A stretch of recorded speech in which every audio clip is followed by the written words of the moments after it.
Why should I give a damn? What the fuck is up? You're now tuned in to episode 121 of Why Should I Give a Damn. Make sure you hit that motherfucking subscribe button if you're listening or watching us from the YouTube.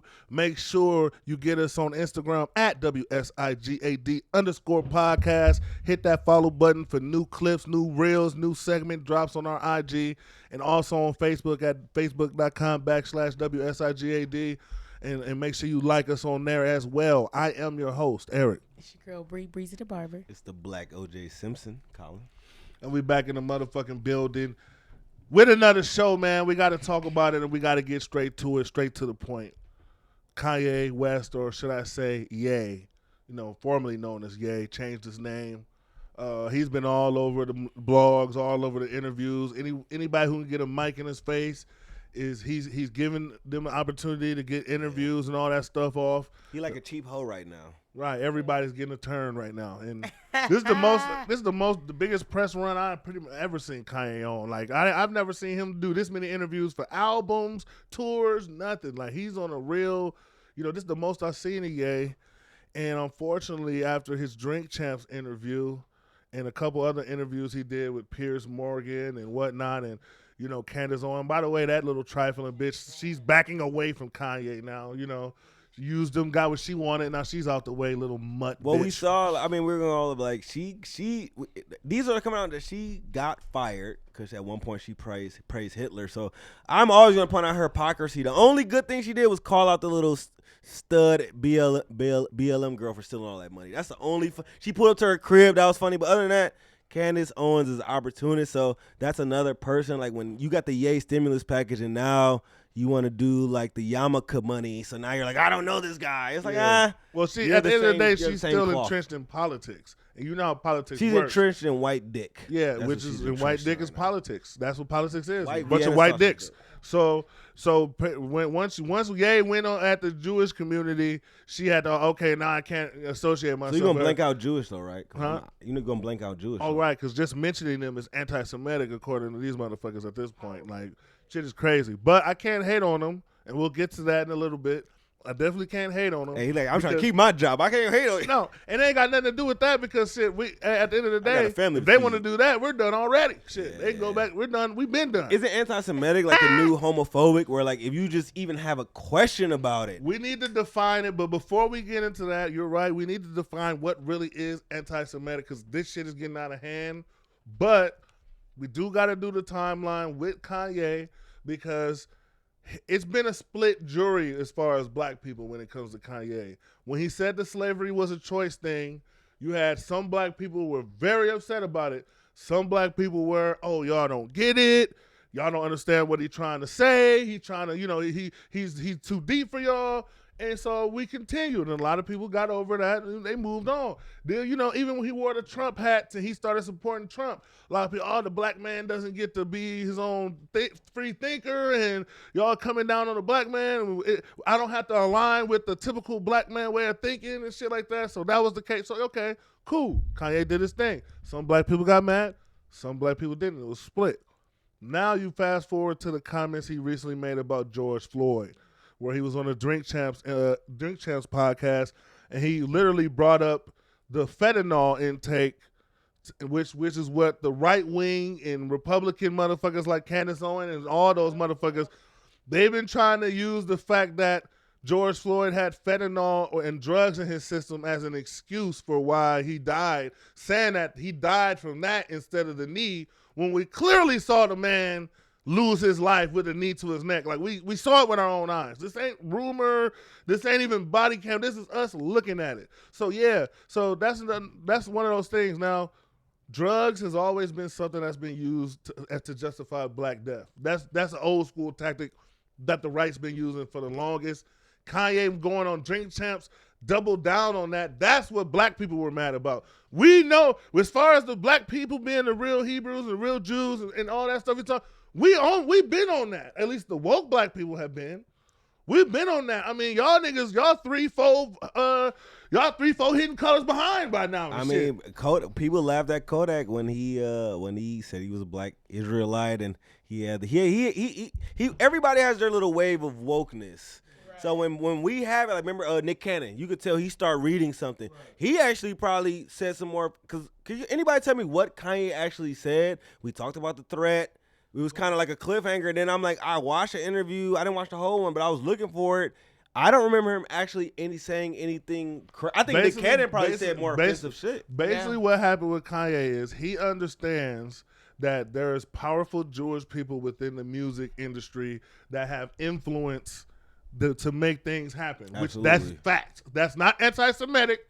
That's facts. Anybody with Steen or Berg got the clout. They have clout. So basically what he was saying was, I know if I make them mad that all their friends are going to go against me. All their friends are going to band up against me and go against me, which was proven over the past week that what he said was a fact.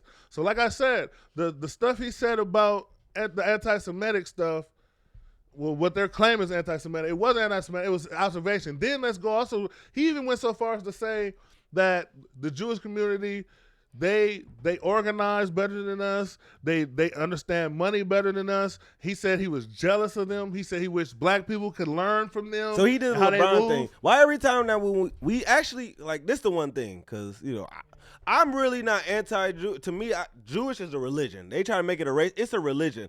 I think all religions are BS personally. So, and if you want to get into, because all the stories are fake, but everything is, to me, originates from Africa. You ain't gonna stop me from that. So if you want to go off these fictional tales, everything starts off in Africa. I've had a couple of professors who were agnostic but believed in the Bible. It was weird. Like, I meet a lot of people, and they say like the Garden of Eden fictitiously is somewhere around Jerusalem, the Middle East, and those people are usually dark. Normally even closer to Ethiopia, like farther on that end of Africa. So, yeah, like I'm just like, if we want to go off the Bible, I feel like everybody's black. So I feel like we should be immune. But it's just interesting how, like I said, that's the one, those and gay people are the groups that you can say zero on. And I was just trying to find out what he said. I didn't see what he said at all. That was offensive, at least. And that's why. Same thing that Cannon said. Same thing. Too much. No, I agree with that. No, I agree with that. If you're working with those people, and that just shows you. No, that's facts, though. Even if you're not working for people, you're working for people. Your representation is everything. We always like to use the term. I mean, he did apologize. He apologized because at the end of the day, once those pockets get affected, I don't give a fuck how much money you want. Nobody wants to lose money. Nobody wants to lose money. So you could be a billionaire. Because his whole thing is, I have power because I have money. He was the black billionaire. So a few months ago, it was kind of cute, but now they're like, because you see how, I'm just going to say they. I don't even say no group or nothing. You see how they can manipulate this shit? Because now Diddy's a billionaire. They move when niggas' pockets, because the Forbes, that's all bullshit. That's all control. When you look at who owns it, look at the surname. That's all I'm saying. The last 4 letters mean a lot. Last 4 or 5 letters mean a lot. So they manipulate these lists. And now I see Diddy's the richest rapper. Now Burner. All of a sudden Burner. You know, the dude made cookies. That nigga don't barely rap. Top 10 in hip hop. So I'm like, I see, like, they're sliding niggas out. And now Kanye and his followers are damn near Dr. Umar. I'm seeing niggas bumping Donda with dashikis on and Afro pics with the fist on them now. Like, all of a sudden, he's super pro-black now. He's articulate. All the little wild factor shit. He's talking like Dr. Martin Luther King just so elegantly now. And I'm like, it's just crazy how those Jewish people came in and got you together, and now you just...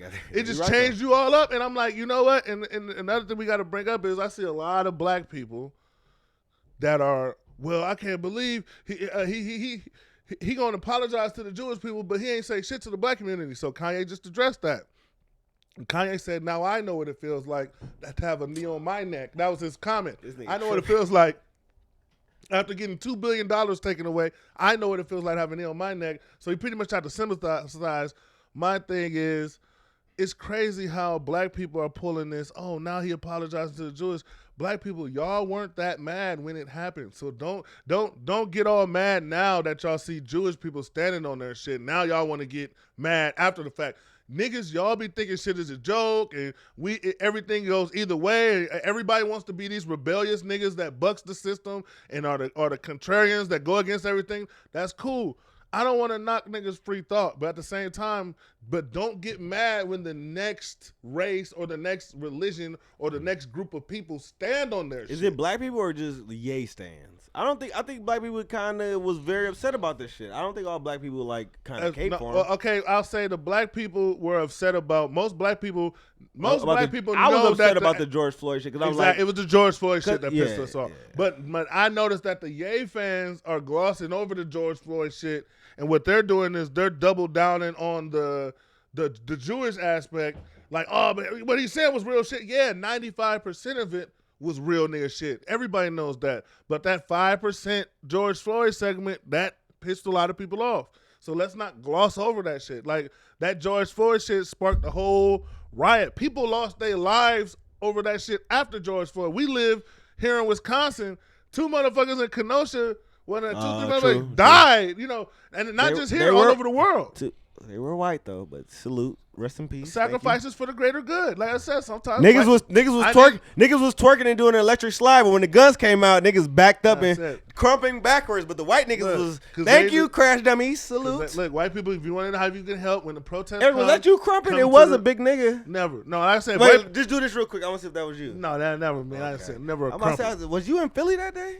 But I'm gonna say is white people want to know how they can help. When these protests come, you come to the front line and use your privilege. He was with a white bitch too. He was trying to show out. He wanted some white pussy bad. I'm like, that Julia Stiles looking ass bitch. You don't have to do all that. You could have just put your fist up and got some white pussy that day. No white people was at work. That's crazy. But I do want to say though, as far as are you off Ye though? You kind of like you're low key endorsing him a little bit. No. You burning your Yeezys. I'm not burning my Yeezys because I never purchased no $200, $300 a sock. You are a Skechers swimmer nigga. Shoes. I like wonder if they'll be worth more. Don't hate. Keep Don't your hate. Yeezys until further. There's a lot of comfy shoes. Like I said, but can I say this? I don't like Adidas. Like fuck you, nigga. We're still gonna sell your shoes. We'll take your name. I hate that. If you don't like key, I might be done with Adidas. I am because I fuck with. But if you don't like them that much, don't fuck with the shit no more. I don't like that, and that's why. That's the one thing. I knew he was wilding out. I knew this was happening before the anti-Semitic shit, because when he was secretly filming him, he was pressing him. Nerdy, logic looking white dudes. He's like, you stealing my designs. But this is what even then you're secretly recording them. I'm like, this. See that? I'm going back mental health cape. Why when Demi Lovato want to do crack and suck dick and Miley Cyrus want to fall off and suck dick and Justin Britney Bieber Spears want to shave her head and yeah, suck they dick. all get the crazy shit, but Ye clearly needs help. So when he needs help, Charlemagne, even black people, everybody, all of a sudden, everybody is the biggest Jewish lover in the world. I stand with him. How about we stand with the black man who clearly need mental health? But my thing about it is, Colin, we've been. I agree with you fully. However, I think it's past that with Ye. I think niggas. So. I think we stand with our niggas until they die like the white people do. I don't think it's too. I'm not saying that like I think it's. He's wilding, but I'm standing with him. I don't think we can. I don't think it's too far to where he can't be helped. Like I'm not saying that's giving up. But what I mean is, I think that there a lot of black people have been trying to get to Ye, but I think the problem is Ye has too many yes people. So as a person, because this is what made me mad, and I remember saying this a couple episodes ago. What made me start hating Ye and it made me stop fucking with Ye a lot is the fact that I really, what he represented and what he brought to the culture made me really care about him as a person. So seeing him go down certain paths and seeing everybody just endorse it and knowing that it was going to lead to bullshit, it was like watching. It's like the Packers. It's like I love the Packers, but I can't watch them right now because it just pisses me off. That's what Ye was. So we fast forward to today. This shit with him losing all this money and going through this shit. Any smart person that's been watching Ye for the past month or so saw this coming. This was a train wreck that's been coming, and that's what's been pissing me off about you blind Ye fans. I get it. He's a black man, and we want to see black men do our thing, and we're the most persecuted demographic in the world. So we hate seeing a black man, especially of Ye's level, get attacked. But at the same time, sometimes loving our brother is holding them accountable for certain shit. And the thing about Ye is, yes, he is 95% real when he says shit, but he has a tendency to add little wow factor shit in there, which we love, which what makes him yay, but sometimes it comes with consequences, it comes with backlash, it comes with other shit, and he has to be held accountable. And if you just keep yes, he said it himself. He said, it took for me, I had to be humbled. He pretty much admitted in his speech afterwards that he was the richest black man and he had to be humbled, and all of this happened for a reason.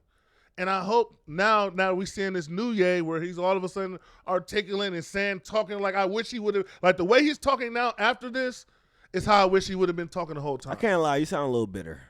I'm not even trying to knock you. I'm just saying, if you don't like him, you don't buy his shoes, you're so passionate about him, you kind of want to, like, you want him to prove you want him to get proven and have this lesson shown on him. I don't know why, because you know why? All the white people, they hate Jerry Lee Lewis. They hate all these people who rest in peace, or some people say rest in peace, Jerry Lee Lewis. You know, all these old, you know, but Elvis just had a movie out. And I see white people canceling everybody when they want to pick, because a lot of people, this is their redemption time, so we're canceling everybody. But I don't see you canceling Elvis. So it's just like, I'm standing by niggas. Yes, he's wilding. Yes, he should be shutting the fuck up. But I'm not going to cancel him. I don't think he needs a lesson learned. But the question is, what if standing by him sometimes is to his Well, detriment? I'm not going to stand by him, but I'm not going to denounce him. Because you know what? Can I say one more thing? You might have to cut this. When I say Steenenberg, I see Jeffrey Epstein, when he had that power, I didn't see him get it canceled nearly as much. If you want to break down every group, every corporation that has bad thoughts about niggas and bad thoughts about this, we wouldn't support nothing. But we gotta separate accountability and canceling. That's what we gotta do. Well, he should be held accountable. Accountability and accountable. Lose your whole fortune in life. I think the new internet wave, accountable is canceled. I don't think Kanye should ever be canceled. Okay, I understand. But I do think he should be held accountable. But canceled, never. I think that's where. Because I'm sorry, you don't physically support him. Like, you don't listen to the music, you don't buy his shoes. So what does canceling what is canceling or accountability to you? Because he's really not even in your stratosphere outside of this podcast. Accountability and we on social media. Accountability really, when it's just words, like, he hasn't done nothing physically wrong to anybody. He hasn't hurt anybody other than feelings. So in that case, when it's just feelings hurt, all accountability is what he's doing now after the fact, apologizing, admitting what he said was wrong, saying shit that's divisive, whatever. That's all accountability is, which he's doing now. But it's after the damage is done. When there's nothing but feelings is hurt, all that's required is an apology. Now, if you're killing niggas and other shit, that's a little different. But when it's feelings, apology will suffice. So what if he apologizes, does a Gayle King interview and says, you know what, I wasn't on my meds? Is all forgiven? I don't know. I wouldn't put that by him. I mean, Breezy, I don't know. I mean, it's gonna be. I don't Breezy know how has a job They to say. forgave Nick Cannon. He got his job back. Yeah, He had Kept one of his jobs. He had to sit with he a went whole on rabbi and have a lesson and shit. He had like a 5-week ain't doing that. tour. Yeah, is screaming. He did apologize. He took classes and everything. Yeah. He went overseas. He took like he got his license revoked. Nigga went to Hebrew class. But he'll see Nick Cannon Nick Cannon apologize then got the a very dreidel next morning, stuck though. up his ass or some Kanye shit. took his apology back, then came back with the apology. Doubled down. And my thing about it is, when you have these yes people, and this is why I tell people, like, when we can support Ye, but not agree with everything he does. Of That's course, another thing. of But I course. don't think people understand that. We understand that as us people that's talking about it. But I feel like a lot of the people out here arguing Ye, they don't. As soon as you disagree with something he does, it becomes, oh, you're not supporting the black man. And then what happens is we get these people in these places that they get delusional. And I feel like Ye felt like he was above the system and beyond reproach. And now they're using him like an example as a show. Like, we're gonna show you what happens to you niggas when y'all think y'all are above the system. So that's the reason why I don't feel like we should cancel Ye, because I don't like the fact that I feel like this is a rich nigga lynching. But he also would be like the 20th example. Everybody know there's certain groups. But not at this level though. Like, he was, you just said, he was the richest black man in the world. I think he's more psychotic. I think even like 50, like even he said, like, people know there's certain people, certain groups you don't talk about, especially in certain industries. He knew what he was doing. That's why he didn't really say nothing. Remember when we talked about it? This DEFCON 3. He just threw the threat out there. And Sarah Silverman, Howard defense. Stern, the biggest, they're big Jewish figures who coincidentally did blackface in their day, that gets scrubbed away though. Right. That gets And scrubbed for away. the But record, DEFCON 3 is a defensive one. It's not attacking anybody. DEFCON 3 is defensive. we had to have your Army expertise. Also, the other thing is, I do want to bring up the fact of, this is why I was irritated at the fact that people like Kanye was going so hard against Black Lives Matter. Because the point you did make was valid. I do like the fact that the bitches got exposed that were capitalizing off Black Lives Matter. But I want y'all to take it back. Just remember back to the pandemic, 2020. And remember those months, how chaotic it was after the George Floyd situation. But I know you guys remember when black people for a couple months, we had the world in our palms. They were pandering to us on a level we've never seen before in our life. Ladies and gentlemen, that is what it feels like to be a Jewish person all the time. What we felt in that little moment. And you want to know why? Because at that time, we all were standing on our shit. And Black Lives Matter, when we was chanting Black Lives Matter and we united under that hashtag, it was a hashtag. It was a battle cry. We didn't give a fuck about an organization. None of us signed no papers joining the organization. None of us knew who these bitches was that were behind Black Lives Matter. None of us supported them. None of us doing that. It was all about a battle cry and our individual experience of what we felt it was. And that's what made it so powerful. What made me mad is the reason why we lost the power is because they took away the power that we had as a community and focused all the backlash on the crooked-ass organization. Now all you hear about is the organization. The little bitches that took advantage when 9 out of 10 people who said Black Lives Matter during this time, they know shit about the organization. Couldn't tell you who a member was. It was a battle cry. So now all of a sudden, every time I hear Black Lives Matter, now it's negative. It's all based on organization shit. And that's what I'm saying. Our movements, same thing that happened with the Black Panther Party. Black Panther Party used to help everybody. Bloods and Crips used to help everybody. Why is it that all the black movement is so easy to flip our shit, but the Klan is just moving like the Klan has been around since forever, just functioning great. We're easy to infiltrate and niggas will sell out for a quick little dollar.